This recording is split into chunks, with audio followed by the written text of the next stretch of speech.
Good morning, students. My name is Deepak Garg, your science subject teacher. Today we learn about chapter 9, मृदा। मृदा जिसको हम मिट्टी भी कहते हैं। आप सभी जानते हैं कि मिट्टी हमारे लिए बहुत आवश्यक है।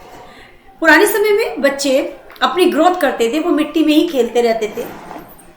मिट्टी भी हमारे लिए बहुत आवश्यक है। वर्षा के बाद आपने देखा होगा मिट्टी से बहुत प्यारी खुशबू आती है जो हमें एक ताजगी भी फील कराती है। मृदा के बारे में हम कहेंगे जल, पवन और बर्फ के द्वारा मृदा की ऊपरी सतह का हटना अपरदन कहलाता है हमारा।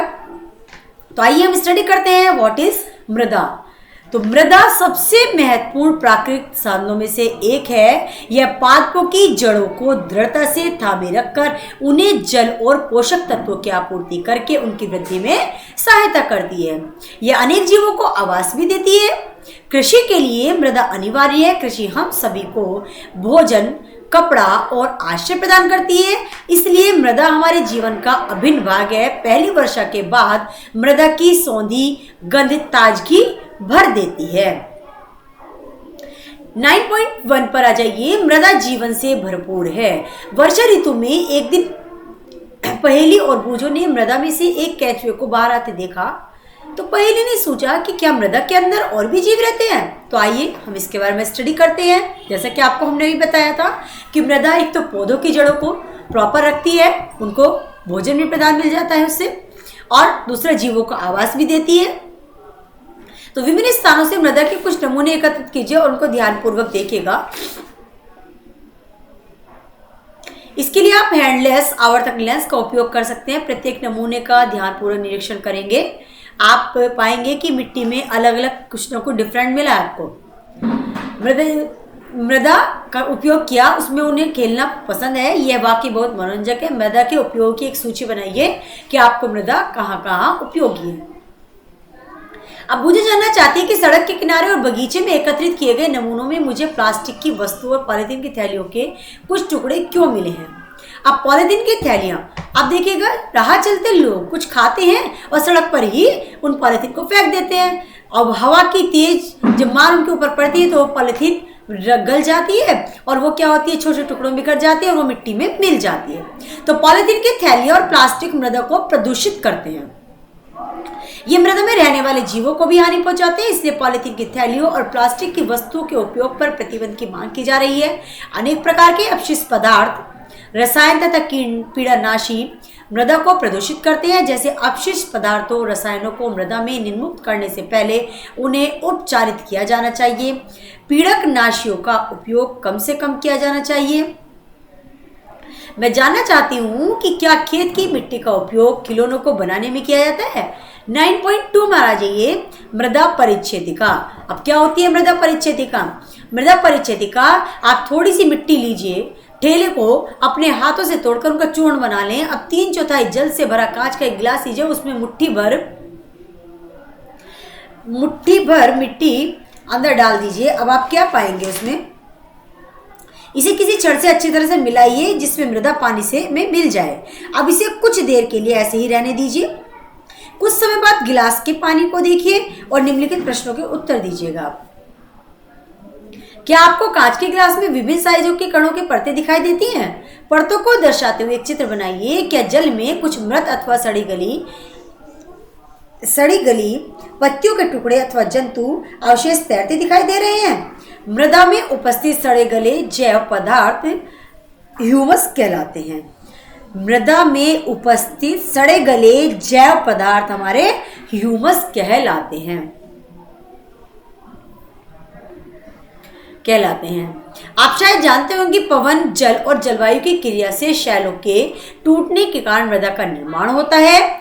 यह प्रक्रम अब अपरदन कहलाता है। यह प्रक्रम हमारा क्या कहलाता है?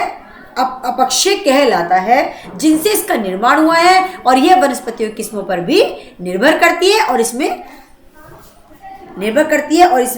उगते भी है वनस्पतियों से। मृदा की विभिन्न परतों से गुजरती हुई ऊर्ध्वाधर काट मृदा परिच्छेदिका कहलाती है। प्रत्येक परत स्पर्श, रंग, गहराई और रासायनिक संगठन में भिन्न भिन्न होती हैं। ये परतें संस्तर स्थितियां कहलाती है। अब देखिए, आप सभी को अपनी साइंस नोटबुक में मृदा परिच्छेदिका का चित्र बनाना है और इसमें आपको पहचान भी करनी है और देखना है कि नंबर 1 नीचे से है वो हमारी आधार शैल, नंबर सी पर है संस्तर और नंबर बी पर संस्तर स्थिति और नंबर ए पर संस्तर स्थिति है। इनमें तीनों में चारों में आपको डिफरेंस नजर आ रहा है। सामान्यतः मृदा की सबसे ऊपर वाली जो परत देखते हैं उसके नीचे वाली परत को नहीं। यदि हम हाल ही में खोदी गई खाई के पार्श्व भाग को देखें तो मृदा की भीतरी परतें भी दिखाई देती हैं। ऐसी स्थिति में हम उस स्थान के मृदा परिच्छेदिका का परीक्षण करते हैं। मृदा परिच्छेदिका को कुएं की खुदाई करते समय अथवा किसी इमारत की नींव खोदते समय भी देखा जा सकता है। इसे पहाड़ों पर, सड़कों के किनारे या नदियों के खड़े किनारों पर भी देखा जा सकता है। सबसे ऊपर वाली संस्तर स्थिति सामान्यतः गहरे रंग की होती है क्योंकि ह्यूमस और खनिजों से समृद्ध होती है।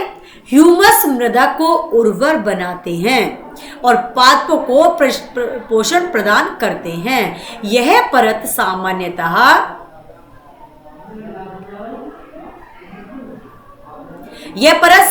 मृदु, संरंध्र और अधिक जल को धारण करने वाली होती है। इसे शीर्ष मृदा अथवा ए संस्तर स्थिति कहते हैं। ए वाली को हम क्या कहते हैं? शीर्ष मृदा। शीर्ष मृदा कर्मियों, कृंतकों, छछूंदरों और भृंगों जैसे अनेक जीवों को आवास प्रदान करती है। छोटे पादपों की जड़ें पूरी तरह से शीर्ष मृदा में ही रहती है। शीर्ष मृदा से नीचे की परत में ह्यूमस कम होती है लेकिन खनिज अधिक होते हैं। यह परत सामान्यतः अधिक कठोर और अधिक संहत होती है। और बी नंबर पर जो होती है संस्तर या मध्य परत कहलाती है। तीसरी परत सी संस्तर स्थिति कहलाती है जो दरारों और विद्रोह युक्त शैलों के छोटे ढेलों से बनी होती है। इस परत के नीचे आधार शैल होता है जो कठोर होता है। इसे फावड़े से खोदना कठिन होता है। नेक्स्ट 9.3 आता है हमारा मृदा के प्रकार। अब मृदा कितने प्रकार की होती है? शैलों के अपक्षय से विभिन्न पदार्थों के छोटे कण निर्मित होते हैं।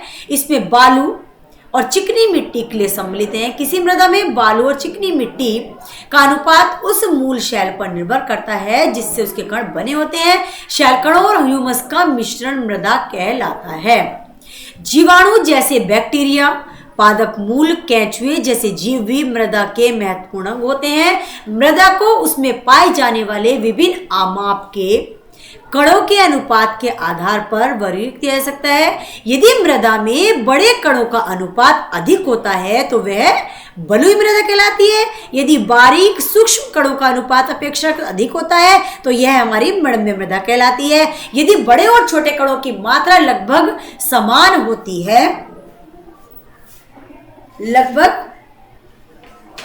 होती है, तो यह हमारी कहलाती है दुमटी मृदा।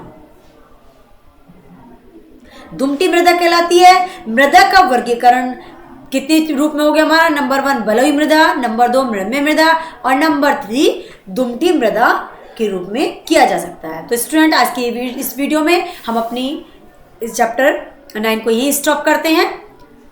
आई थिंक सभी को चैप्टर अच्छे से वॉच करना है, बुक से स्टडी करना है। Thank you everyone.